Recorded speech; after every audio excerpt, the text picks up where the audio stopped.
Hello guys and welcome back to this channel, where today guys I'll be showing you how to route on Apple Maps. So guys, the first thing that you of course need to do is of course go on and open one of your devices so you can get Apple Maps on your Mac, iPhone or iPad.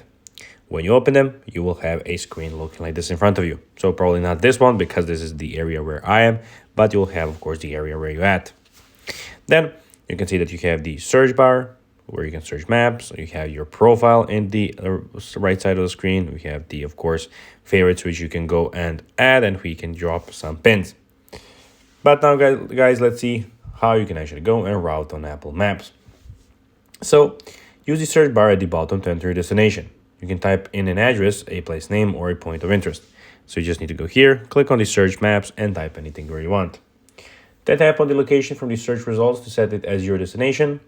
After selecting your destination, tap Directions button. By default, Apple Maps will use current location as the starting point. If you want to set a different starting point, tap the My Location field and enter the desired starting location. Choose your preferred mode of transportation, driving, walking, public transit, or cycling. Once everything is set up, click on the Go to start the turn-by-turn navigation. You can also add waypoints along your route by tapping Add Stop before starting your navigation. So guys, that will be everything for this video.